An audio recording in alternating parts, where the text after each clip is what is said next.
Every year in January when I get all the end of the year videos done, I like to redo my all-time favorite series list. The goal, the hope, the expectation for me is that I will continue to pick up series that just blow me away to the point that I have to keep revising the list because new series, you know, become favorites.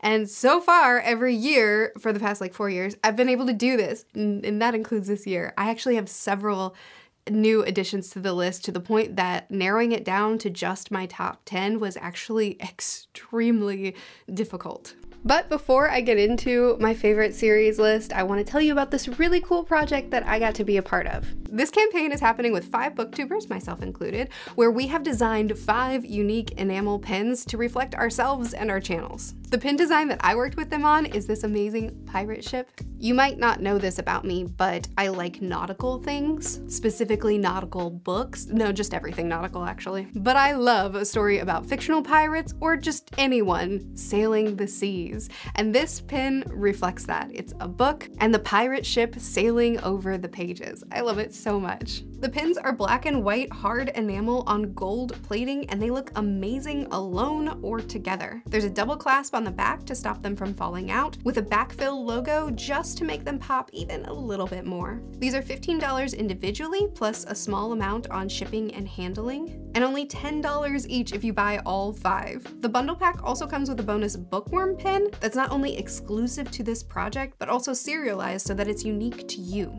The pins are discounted on the campaign, so it is the best time to get them. There will also only be 1 run, so once they're gone, they are gone. These pins look so good, so whether you're interested in the bundle or just one, if you're interested in just one, buy mine. I want to beat Daniel. So follow the link in my description to check it out, and now, back to the favorite series. But I did it, and I'm proud of myself. So kicking off the list with number 1, my top favorite, my very best series in all of the land, it's Gentlemen Bastards.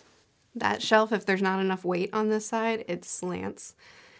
Because I didn't build it right.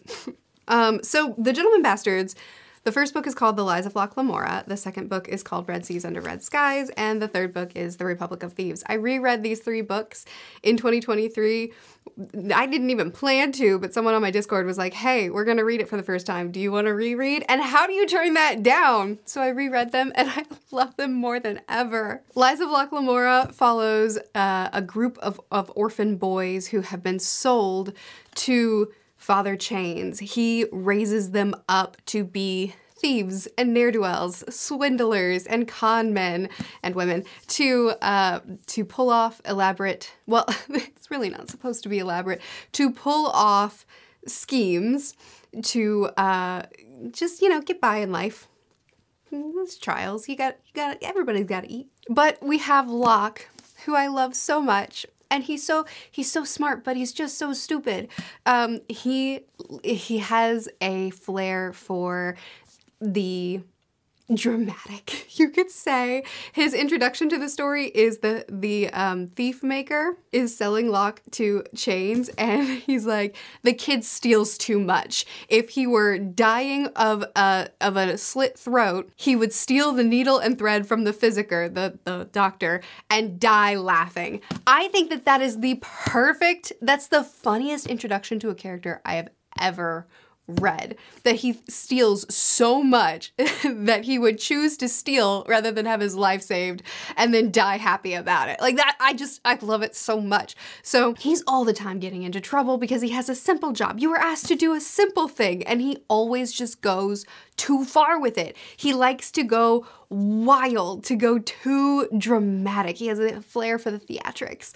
And it gets him into trouble sometimes because then there are consequences, because people freak out, or because it sets off this wider scale. Anyway, whatever. Book 1 is heist. Book 2 is we're now being blackmailed to be pirates, and we're very bad at it, but hey, we're at sea. We don't have a choice. And don't forget your cats. And then Republic of Thieves is they are being, again, forced to rig a political election. That's how I want to say it. Plus, there's also they're participating in a play, because that's what the cover shows. A lot of people have picked up these books because of me, and they have returned to me with very mixed opinions. Some people love them as much as I do. Some people don't. As much as I want to redo this video every single year and always have new series to tell you that I love, I hope that this series always stays my number one. My number 2 slot. The series that is in my number 2 is not only not the series that was number 2 last year, but it's new to the list. In 2023, I read The Age of Madness. This is Joe Abercrombie. He's one of my all-time favorite authors. If I were to give you a favorite author list, I think Abercrombie would probably tie with Frederick Bachman, who's a literary fiction author. All of his books are right over there. Can you see him? No? Okay. So anyway, Abercrombie, I've read his original trilogy, I've read 3 of his standalones, I've read his YA trilogy, and now I've read these, and I love them so much. They're easily my favorite Abercrombie book. This is the second generation of the First Law, so the characters that we know and we love from First Law, these are their kids. And I hate this concept. Second generation is almost always dissatisfying because it feels cheap to me. You have the characters that you've already built up and that the fandom already loves, and then you're like, well, they're still here, but they're just in parental roles and we're following the kids, and it never works out. If you finish a series, let the series be done. Don't kill it yourself by continuing to add on to it because you can't let it go, and then you drive it into the mud. I don't have any specific series that I'm thinking about as I say that. Abercrombie proved to me that it can be done so well that it can surpass the original. The old characters are present, but they're not domineering. They don't take too much space from the story. The new generation is extraordinary. They have their own personalities, they have their own plights, they have their own drama. There are elements of the world that you can actually see. You can see how the effects of the first trilogy has shaped the world, and how the time that's passed in between these two things, the world has continued to move. And even things in the standalones that have directly affected the world, if not these particular characters. It's just... And then the characters themselves, I adore. There are certain characters that I was so attached to and rooting for and defending. There were other characters that I defended for a little while and they let me down. There are characters that I just want nothing but goodness for their life. I loved this trilogy so much, and Abercrombie has a book coming out probably in 2025 that looks like it's going to be really good as well. It has his trademark humor and his trademark grit, but it looks like it's going to lean a little bit more into humor than grit this time. I'm so excited. I'm so excited for anything Abercrombie writes. Number 3 on the list is also new to the list. I read such good books this year. Sorry, I know I'm... Dial it back, I know. Last year. I read good books last year. Series number 3 is going to be the Dandelion Dynasty. I agonized so much over the order of how I would rank these books. But this is where it is. This is my number 3 favorite series, I think. The Dandelion Dynasty follows a collection of island countries that have now been united under one banner. An emperor has come and they're now his kingdom. And with that, a lot of their culture and their personal, their languages, their way of life is being pushed down for the sake of unity. And anyway, very early on in the first book, that emperor dies, and then we start the revolution because they want their stuff back. They want their independence back. The first book, The Grace of Kings, is told kind of in a series of vignettes. It has a lot of very small arcs that kind of go over the course of a dynasty, over the course of an epic span of time. And then books 2, 3, and 4 they're not told in that manner. They're told in a more traditional storytelling style. So it's almost like this is the history that got us to the main story. And it's brilliant. It's a true epic. We follow so many people from so many places, and it's the way war has affected them, it's cultures trying to unite, and the fact that that's not easy and it's not done overnight. It's people with perseverance and persistence, people with tenacity, and they refuse to stop fighting for what they believe in, and they have this thread of hope that kind of carries them and guides them. And then other characters that are also fighting for what they believe in, but they're doing it at the cost of everyone around them. There's characters that we get to see rise up and become all that they could be, and characters that we watch fall. It's brilliant. It's brilliant. The action is wonderfully written. The characters are so incredible, and you feel their pain and their personal values and what they're willing to sacrifice. It's even the first book, as I said, is more of it's like the prologue to the series, which I know that's not very comforting. But the whole series is written in a way that is unique to Kin Liu, but he's an author that I've learned that I can trust. I can trust him absolutely. So when he starts going off into this random cooking competition, I know that these characters are gonna matter and the cooking competition is gonna be entertaining. I love it. So I would say that Wall of Storms book 2 is my favorite in the quartet, and then Speaking Bones is my second favorite. This is probably the best conclusion to a series I have ever read. Everything felt intentional. Everything felt like it was needed. Everything felt planned out, and like it came to the perfect conclusion. Bittersweet, sometimes tragic, sometimes beautiful, sometimes a mix of both, but everything got its conclusion. And it felt like we were always coming here. Then Grace of Kings, then The Veiled Throne, but I love them all so dearly. Number 4 is an oldie but a goodie. It's been on all of my lists. It's The Lord of the Rings. I adore this standalone / series. It was published in 3 parts, so I'm gonna go ahead and call it a series. Probably I don't need to tell you about this. Probably you've heard about it, but I grew up watching the movies and I loved them so much. And when I read the books, I was really nervous that they wouldn't live up to it. And the first book, the first time I read it, I did have a hard time with it, but on reread, I adore the first book. But anyway, it's a classic story that holds a whole lot of nostalgia for me, but I love it. I just love going on this journey with these people. I think that it's so magical. Number 5, The Hitchhiker's Guide to the Galaxy. Books 1 and 2 are my favorite, and I did reread these in December of 2023, and then I still really enjoy book 3, and then I just kind of don't talk about the other 2. I love these 3 books. So book 1, I'll just tell you how it starts off. Book 1, we follow Arthur Dent, whose house is about to be demolished to make room for a highway, and he is trying to fight back against it, but you know, they're not really listening because the notice was posted in a locked filing cabinet in an unused bathroom behind a sign that says "Beware of the Tigers." So he should have known. Oh, and also is at the bottom in the basement of the building where it should have been posted.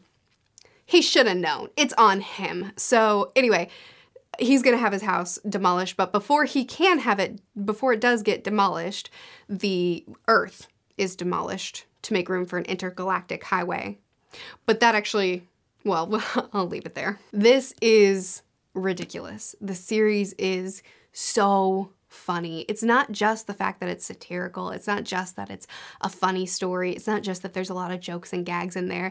It's the play on words, and it's the play on expectations, and it's the turn of phrases that we're familiar with, but they hold a different meaning when they're used in a different way. Douglas's use of the English language paired with this chaotic, silly, fun humor. I don't get tired of reading these books. Each time I read them, I just am amazed at how truly brilliant they are, not just in the humor, but in the literary execution. Like, they're a good laugh, but they're also a good study, I think. I think these are brilliant. What number are we on? 6? 1, 2, 3, 4, 5, 6. Okay, number 6 is another new one. The Remembrance of Earth's Past. So the first book is called The Three-Body Problem. Then we have The Dark Forest, and finally Death's End. This is a first contact story. but the first contact is not hopeful. It's actually terrifying and a horror. So I can't really tell you anything about it beyond that because of the nature of how it's written. Much like in the Dandelion Dynasty, book 1 is all set up for what the story truly is. It's getting us to the point to where we can go there. So it's hard to talk about this one spoiler-free, so what I will say is while this is a very hard sci-fi, it's very technological, it pushed my brain, that's for sure.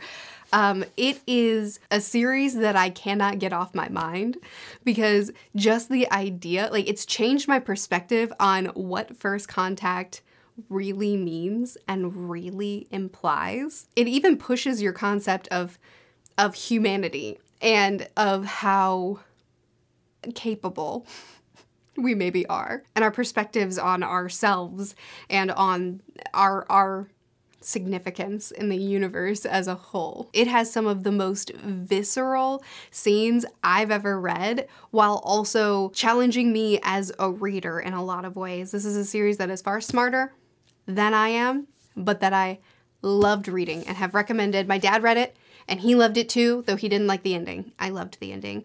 And I'm trying to get my brother to read it because I think he would love it, but he's stuck on Wheel of Time, so I'll let him finish Wheel of Time and then we'll get there. Number 7 is going to be the Cosmere. I know it's a cheat because the Cosmere isn't a series and because one of the series that I love so much isn't even in the Cosmere. It's a big old cheat, but it's gonna be the way I do it, okay? So we have Mistborn, Stormlight, and Skyward. Skyward isn't as good as these two because of the middle 2 books, especially Cytonic. But the beginning and the end, I just really love. Anyway, a big reason why people love the Cosmere so much is because of all the connections and how everything, you know, you read this book and it gives hints about what's going on over here and how everything kind of has become its own like Marvel or DC interconnected web work kind of thing. That's not why I read these books. I think it's all interesting. I think it's cool to listen to people geek out about. It's not why I read Sanderson. I read Sanderson because I love his character work. I love the emotional punches that he hits. I think that there are certain characters that their personal journeys and the things that they personally go through are as human as it comes.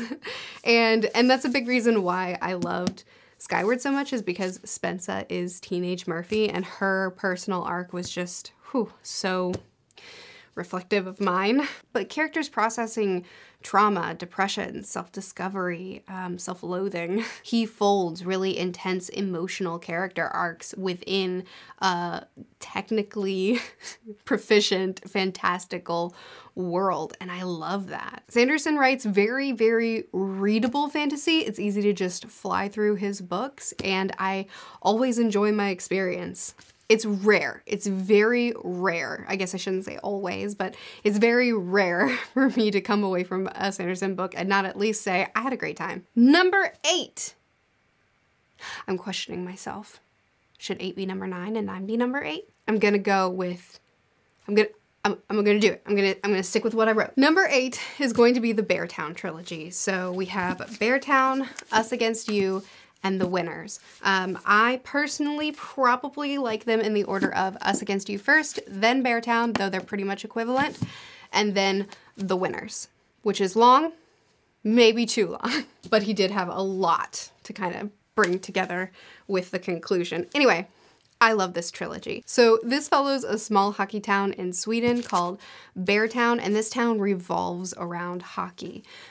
It's what the whole community lives and breathes. And book 1 follows, well, the whole series follows the whole town.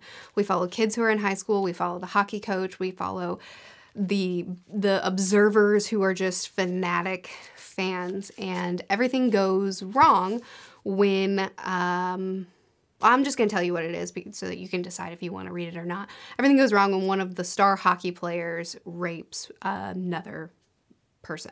And we really see the town react. We really see people who stand by her and people who turn their backs and blame her or ignore the issue for the sake of what the town lives for. Hockey. But it's more than just that one act, and it's more than just that one topic. It's the whole town and how it lives and breathes and how it handles many, many issues. Bachman is one of my favorite writers because I think that his words pack such an emotional punch, but also because of his way of kind of challenging thinking and challenging perspectives and leading the reader to think and reflect on the topic themselves. Beartown is one of my favorite series. However, Beartown is not my favorite of what Bachman has written. That still is one of his shortest books. It's a novella, and it's called And Every Morning the Way Home Gets Longer and Longer. If you want to try Bachman just to see, but you don't want to commit to all of that, try that novella. Number 9, Live Ship Traders. This is again added from 2023 reading. What a great year I had. Ship of Magic, The Mad Ship, and Ship of Destiny. This is a nautical fantasy. It starts out with one family and their figurehead, the head of the household, he dies. And the live ship, which is a ship made from wizard wood and it's sentient, it is passed on to not who everybody thought it would be passed on to. And that causes a lot of inter-family turmoil. It also causes problem because now this live ship is being used for slave trade, which is bad for her. She mightily objects. We follow one character who thought she would get the ship and her journey now that that's not the future that she's getting. We follow a boy who is also being ripped from the future that he wanted as living in a monastery. Was he a monk? Was it called a monk? It might not have been called a monk in this series, but living in priesthood, I think. I don't know the terms that they used in the series, but that's the idea.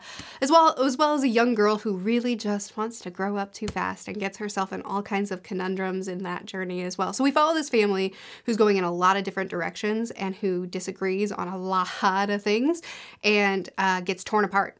We also follow this town that they're all living in, and it's a trader town. It's a town full of people who deal in trade, and that too is falling apart. And then we also follow a pirate king who sucks. So it's this big family saga all revolving around this one pressure point that kind of boils everything up and all of their different paths and where it takes them. And I loved this trilogy so much. I was engrossed in every page. I wanted to see every single character, where their story would lead them and how they would survive what they were all going through, how this town would survive, how everything would resolve. I have one major qualm with the ending, but beyond that, this trilogy was near perfect to me. Which seems weird because it's number 9 on my list, but trust me, these are all really good series. And finally, number 10, the one series on my list that I have not actually completed. Everything else on my list I've seen through to the end. Let me just double check, make sure I'm not lying. Every other series on this list I've either seen through to the end or I've read everything that I have access to. The Gentleman Bastards I don't have access to any more than 3 books. But as soon as Lynch writes more, I will be there. I will be at his front door, ready for the manuscript. I won't do that. I respect your privacy. I haven't read everything Brandon's ever written, but I've read most of it. Anyway, sorry. This is the final book, the one series that I haven't actually read everything that's available to me, but I am slowly working through it, and this final series is... this is just, my shelves just aren't gonna have books on them anymore. Final series is Malian. Let's see, 1, 2, 3, 4, 5, 6... I've read 6 Malian books and I'm currently working on number 7. How do you give a quick description of the series? It's an epic. You probably know what Malian is, or maybe you don't. You probably have heard about it. So I will tell you what I told you last year when it was on the list and what I have said many times reading through it, and that's just that this series is one of the most challenging things that I've ever read, not because of the scope. Although the scope, you know, there's a lot going on and it can be confusing. That's absolutely true. But I'm okay with not understanding everything that happens in a series. I'm all right with a series being smarter than me. It's okay if the series could engage with someone else who understands it better than me. I'm fine with all those things. It's the emotional toll that these books take that it makes me read through them very, very slowly. But even with that cost, the series is astounding. The world is unique and elaborate. The magic is confusing but explainable, but unpredictable, but slightly, in some ways, knowable. The characters are so deep and ever changing. They are moved and molded by their relationships and by this world. There are consequences to the darkness that goes on here and to the decisions that they make. The action is brilliantly written, the emotions are incredibly visceral, and there is a never-ending list of things to discuss in every single book. I have read through this series slowly, and the fandom has been very, very kind to me, saying, it's okay, we understand that it takes a lot, so you just take your time and just talk to us about it when you get done with a book. You guys have been very kind to me. It has been easily the most challenging series that I've ever read, but it's also been one of the most rewarding. That's it. Those are the books. I will mention that every single year I cheat and add Avatar: The Last Airbender to this list because it's not a book series, but there are graphic novels and I love Avatar so daggone much. But I couldn't cheat this year because my list, there's just too many great book series that I couldn't knock any of these off of the list. I already had to knock like 4 series off of my list this year in order to make room for new series that I fell in love with. So I'm sorry, Avatar, but you're still my honorable mention. I love you so much. There were also some series that I started this year that I really fell in love with that I could see potentially, as I read more of them, could see potentially possibly making a run for this list. Series like Temeraire, Discworld, Dresden. I think the series is called Area X. The first book is Annihilation. That's the first book. It's down here somewhere, I think. Is it? This one. I don't know why I needed to get it to show. It's not on the list. The point is 2024 is looking good for potential to disrupt this order again, which I hope is always going to be the case. So there you go. Those are my top 10 favorite series. I love them so dearly. I would love to continue talking to you about them. If you've read any of them or you plan to read them, please continue to talk with me about them, and don't forget to check out the pins if you're interested. They are linked in the description of this video. I post videos every Tuesday, Thursday, and Saturday on this channel, Mondays and Fridays on the manga channel, which is always linked in the description. I'll see you again soon. Bye.